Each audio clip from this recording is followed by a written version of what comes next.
कुमार हैं? गौरव हैं? गौरव कुमार नहीं है। शैतुल प्रधान, प्रश्न संख्या 4। मैंने माननीय मंत्री से एक सवाल किया था कि निजी नलकूप के लिए जो सिंचाई की व्यवस्था है मुफ्त की, तो वो पिछले 2 साल से माननीय लागू है, लेकिन उसमें लगभग 5 लाख किसान ऐसे हैं अभी जिनको या तो बाहर कर दिया गया या इसमें शामिल नहीं हो पाए। मैं माननीय मंत्री जी से रिक्वेस्ट करूंगा कि उसके बारे में थोड़ी जानकारी हमें दे दें कि टोटल उपभोक्ता कितने हैं जो निजी नलकूप संचालक हैं, और इस समय पर कितने लोगों को वहाँ पर सब्सिडी या मुफ्त में जो वहाँ पर लाइट देने का प्रावधान हो रहा है। एक मान्यवर ये सवाल है। दूसरा मान्यवर, बिजली से संबंधित ही आप सब लोग जानते हैं, हम भी जानते हैं माननीय अध्यक्ष जी, का प्रश्न उसमें नहीं है। शिफ्टिंग गाँव का आकार बढ़ रहा है मान्यवर, कस्बों का आकार बढ़ रहा है, तो जो लाइनें कस्बों के और शहरों के बराबर में, गांव के बराबर में, तो वो आबादी बढ़ने के कारण कई जगह लाइनें ऊपर आ गई, जिससे मान्यवर दुर्घटना होती है, कई बार जान और माल दोनों की हानि हो जाती है। मान्यवर, क्या उसके लिए कोई सरकार ऐसी व्यवस्था कर रही है कि वो लाइन शिफ्टिंग का पैसा सरकार दे दे, क्योंकि प्राइवेट लोग उतना व्यवस्था नहीं कर पाते मान्यवर। दूसरी बात ये है मान्यवर कि चोरी की व्यवस्था इतनी खराब हो गई मान्यवर, तार के तार 3-3, 2-2 किलोमीटर के मान्यवर उतर जाते हैं और ट्रांसफार्मर चोरी हो जाते हैं। इसमें सबसे ज्यादा दिक्कत ये आती है कि FIR कराने में ही कई जगह 15-15 दिन, 20-20 दिन लग जाते मान्यवर, और फिर इसके बाद आपके रिपोर्ट दर्ज होने के बाद लाइन आने में महीनों बीत जाती है।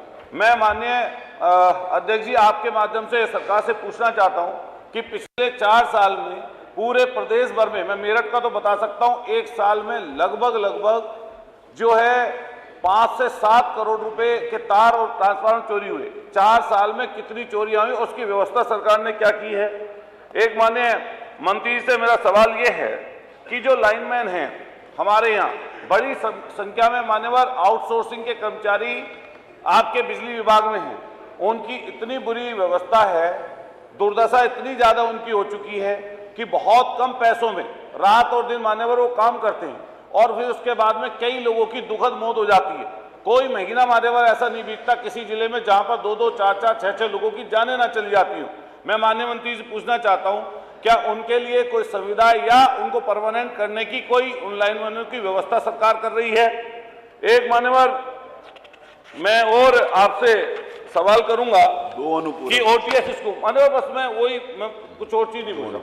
OTS स्कीम मान्यवर आपकी आई थी, अच्छी स्कीम थी और कई लोगों को उससे लाभ मिला है, लेकिन इसके बावजूद भी बहुत सारे उपभोक्ता ऐसे रह गए मान्यवर जो उस स्कीम में नहीं आ पाए, या किस कारण से नहीं आ पाए या आपको बताओ, क्या उसकी संख्या कुछ है?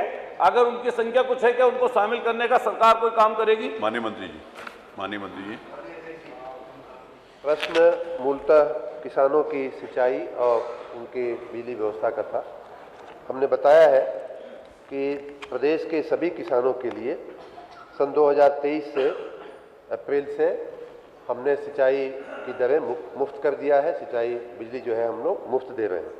माननीय सदस्य ने एक स्पेसिफिक प्रश्न भी पूछा कि कुल कितने उपभोक्ता हैं और उसमें से कितने लाभ ले रहे हैं, कितने लाभ नहीं ले रहे हैं।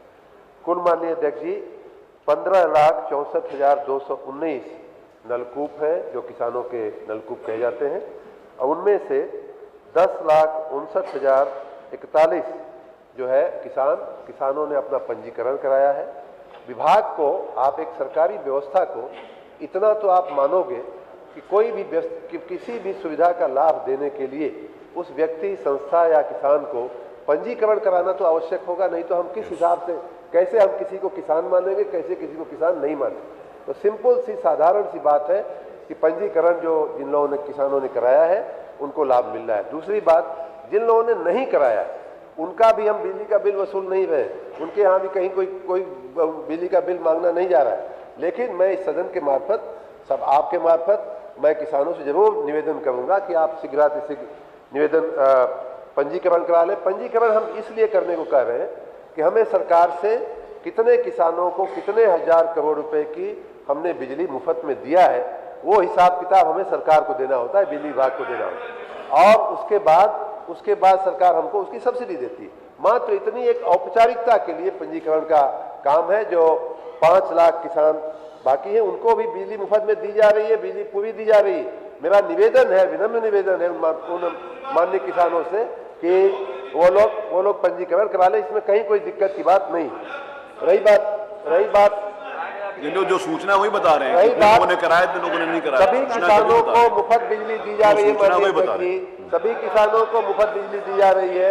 पंजीकरण एक छोटी सी सामान्य औपचारिकता है करा जो लेते हैं। करने से सरकार को सहूलियत हो जाएगी, श्री जगदीश वो नारायण। करा लेने के लिए हमारा निवेदन प्रश्न है। संख्या 5 श्री जगदीश नारायण प्रश्न संख्या 5। नहीं हो गया, सारा जवाब आ गया। तो जो आपका प्रश्न था उसका जवाब आ गया, जो आपका प्रश्न था उससे जवाब आ गया। श्री जगदीश नारायण नहीं तो आपने पूछा तो उत्तर आ गया ना मेरे भाई। अरे आप क्या पूछ नहीं, शिफ्टिंग देखिए, आपका जो शिफ्टिंग का प्रश्न, एक मिनट मैं शिफ्टिंग के बारे में बता दूं।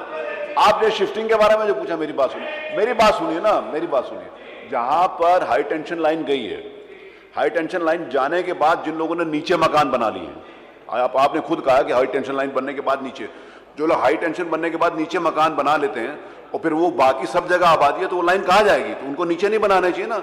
हाई टेंशन लाइन के नीचे आप कैसे मकान बने? मकान बनाने के बाद अगर हाई टेंशन लाइन गई है तब तो विभाग जिम्मेवार है।